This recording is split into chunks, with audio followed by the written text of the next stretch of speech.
I'm going to backtrack like 10 seconds. All right, Aubrey, sorry, I forgot to record, but we only got through not very much. We said that there's two different types of distributions that we're going to do in this section, and they are uniform distribution, where everything's happening about the same amount. So like outcomes of a dice.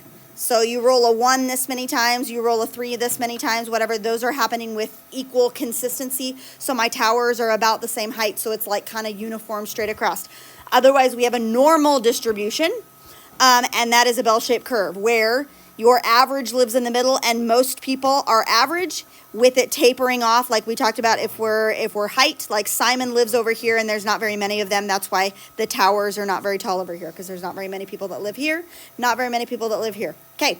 All right, let's move on down. Normal distributions, you don't need to know this formula because we're not going to do anything with it. But this is the equation, kind of like y equals x squared is a parabola, kind of like y equals the absolute value of x looks like a what? A v. These are all like parent functions. The parent function for a normal distribution or a bell-shaped curve is that stupid big old ugly thing. That's the parent function for a normal distribution or a bell-shaped curve. How disgusting.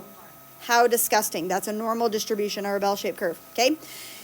All right, let's go down here. The blah, blah, blah, blah. Let's talk about this one. Okay, wait times for airport security. During certain time periods at JFK Airport in New York City, passengers arrive at security checkpoints and they have wait times between 0 and 5 minutes, right? 0 and 5 minutes. They're consistently coming every 5 minutes, their wait times, right? Okay, so if we're looking at this chart that they've made, right? Like we have wait times in minutes, okay? I'm not going to wait longer than 5 minutes because they're coming every 5 minutes consistently, right? But if I say like, what's the probability that I wait between 0 and 1 minute?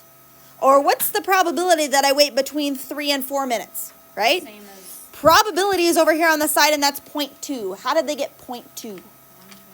Because 1/5 of the time I'm waiting this much, 1/5 of the time I'm waiting this much, 1/5 of the time I'm waiting this much. Do you see how that works? And that comes out as 0.2 or 20% of the time. So let's say they ask for what percent of the time am I waiting longer than 2 minutes? 0.8. Longer than 2 minutes. What percent of the time am I waiting longer than 2 minutes? 3/5, which is 60%. 60% I'm waiting, of the time I'm waiting longer than 3 minutes. Does that make sense? Okay? So they've kind of represented, what?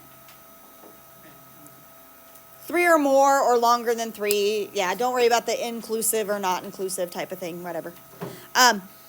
So in a sense, they're looking at this rectangle as being kind of like an area, right? Like it's uniformly distributed, but this has an area of 0.2, this has an area of 0.2, 0.2, 0.2, 0.2, and the whole area of it is 1, right? Like you can see on your little chart, I've covered over him, that the whole rectangle has an area of 1, right? Now, 60% is waiting longer than 2 minutes. Yep. 40%, yeah. 40% of the time I'll wait less than 2 minutes, right? That type of thing. You said 3.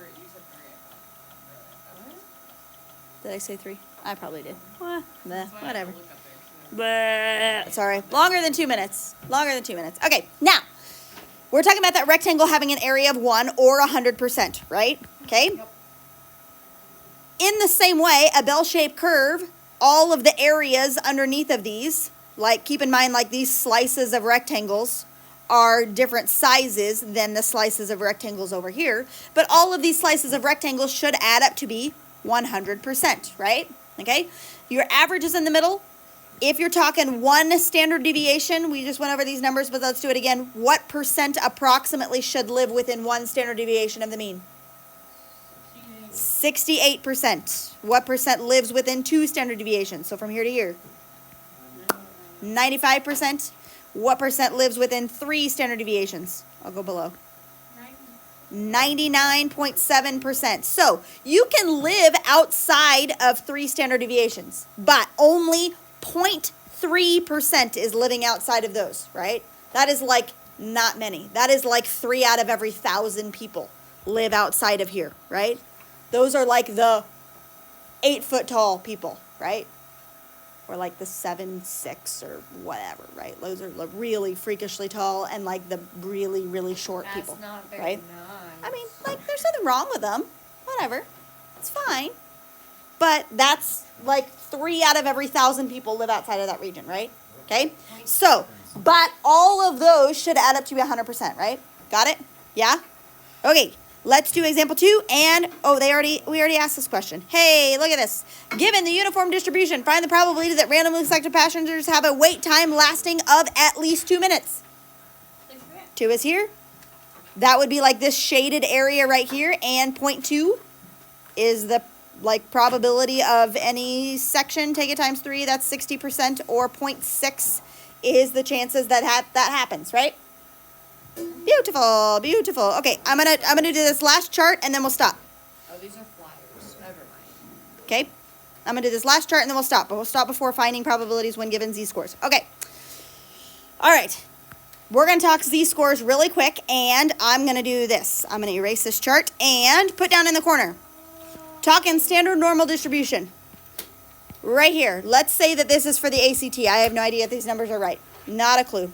Not a clue at all. I feel like The average is 20. I don't think the average is 20. I think the average is like 18.2 or something like that, but whatever. With a standard deviation of 3. I think the standard deviation is actually higher than that. I think it's like 5 or something, but whatever. It's fine. Yeah. We did this one a while Yeah. ago. Like Yeah. ACT. Well, let's Let's do try a standard deviation of 5. Let's cross it off. We'll do a standard deviation of 5. We'll make it bigger. ACT score of 20. Standard deviation of 5. Okay. What chapter did we talk about z-scores? It would have been not chapter 4, but the one before that. 3. Well, in- Chapter 3. So- Chapter 3. So if you got a 10, you're still considered average. No, not technically. No. You're not You're not significant. considered significantly low. But again, I made these numbers up, so I don't know for sure. Whatever. Okay. All right. And ACT scores may not be normally distributed. They probably are. But because ACT score has an upper limit of a 36, right? If it has an upper limit of a 36, I am tempted to say ACT score hopefully maybe will look like that, right? Because there's an upper limit of a 36, right? The mean is 20.8. I guess there's a lower limit of 0, so maybe it is more evenly distributed. I don't know. Okay, so first thing we would have to find out is ACT score, is it normally distributed? I don't know. Okay, but I made these numbers up. The average goes in the middle for a 20, right? 20.8. Adding the standard deviation, you get 25, you get 30, you get 35. You get 15, you get 10, you get 5. Okay. All right, so if we're looking at one standard deviation from here to here, we know that 68% of people should have scored between a 15 and a 25. Okay, question. Does it work where if you would split it half and half, it's 50 on each side? Yes, So then yes. you could just- So 50% of people should be below a 20 and 50% of people should be above a 20 according to that way. Yes, so you yes. could do it that way. Yes. Yep. 34% of people live here and 34% of people live here. If it's normally distributed, yes. Okay. So 68% of people live in the 50 to 25 region. That's probably a few of you in here, right? Here. Some of you in here are 15 to 25, okay? Then we have 95% of people are between a 10 and a 30. 95% of people. There may be 1 or 2 of you in here that are above that mark. I hope nobody's below that mark. Did anybody score lower than a 10 on the ACT in here? I hope not. You're probably not going to admit it if you did. But there might be some people who are above that mark. Do I dare ask? What, didn't somebody in here score a composite of a 32? Reese, what was yours? What was your composite? Or do you want to say?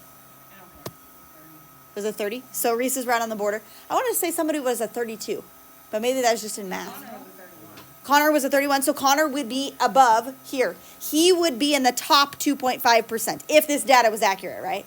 And this Well, is the bottom it's 2.5%, close. right? Okay. The average is 20.8 and the standard deviation was 5.88. Oh, okay. All right. So, whatever. So if that was true, then he would be in the top 2.5%, right? Okay. Now, 99.7% of people should live here, right? Okay.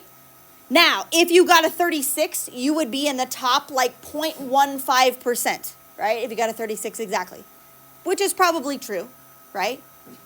Like, that would be like 1 in every 1,000 people or something maybe gets a 36 on their ACT. I mean, you hear it every once in a while in the news or whatever that somebody scored a 36, whatever. That type of thing. Okay, now let's talk Z-scores, and then this will be the last thing, right? Z-score. If you got a 20, you have a Z-score of 0. 0 means you are on average, right? 0 is not bad. 0 is average. 0 is on average, okay? If you have a Z-score of 1, that means you are 1 standard deviation, right? 1 unit of 5, 1 standard deviation above average, yeah? If you have a -1 for a Z-score, you are 1 standard deviation below average, 1 unit of 5 below average, okay? Now, here's the problem. What if I scored a 28 on the ACT? What is my Z-score? 20. What's my Z-score if I scored a 28? It would be, if I scored a 28 on the ACT, my Z-score would be between 1 and 2, true? How do I figure out what that is as a decimal? We had a formula for Z-score. It was X minus mu over standard deviation, right? So X is 28 minus average, right? So we said that 28 is 8 units above average, true? Yep. And 1 unit is considered to be 5, right? So I'm going to divide by 5. 5. 8 divided by 5 is 1.6. My Z-score would be 1.6. Does that make sense? I am 1.6 units above average. Yeah? Okay? That's Z-score. Do we remember doing Z-score? Does Z-score make sense? Yes? Okay? Z-score is just telling you how many units you are above or below average. Now, does Z-score have an upper and a lower limit? Can Z-score be 100? Well, on this, it would be limited. Can you have a Z-score of like 100? Can you have a Z-score of like -100? No. I mean, technically you could. It's not going to happen. It's not going to happen. Most of the time, your Z-score lives between 1 and 5. -3 and +3, Where's that? right? Because what percent of people live between -3 and +3? Okay, Hunter. Nope. What percent of people live? 99.7% of people are going to live between -3 and +3, true? Okay? So only 0.3% lives outside -3 and +3. So most of the time, your Z-score is going to be between -3 and +3. Because 99.7% of the time it will do that. Standard deviations. Yes? What? Yes. Z-score is the number of standard deviations. Right? So 3 here and 3 here, that would be 99.7% of people. Right? So, for Z-score, there's no limit. It can go on forever. But the majority of the time, Z-score is going to be between -3 and +3. Okay? So if you get a Z-score that is like -50 something, you better check it again. I think there's like one homework problem that we have going forward that like the Z-score is like -46. And I don't know. You It have might be low a typo or something. But anyway, I have low power. Z-score is the... Z-score is the number of standard deviations you are above average, right? You should probably plug that in over lunch. I will. Can you I write will. the formula again on this? Right? Z-score right here. Oh, Yeah, no. Z-score is X minus mu divided by standard deviation. And we'll do some of those down below. Whoop. Okay? All right, we'll start that on Tuesday, Monday, whatever day. Okay, What does sound y'all like beautiful. in here? I want to get through at least 6.2 or 6.3 before we start our semester project. So, Sounds good. I'm sorry. We can Whatever, do it. but- You... Come here, we're smart. There you go. You are smart cookies. I'm impressed. All right, goodbye, Aubrey.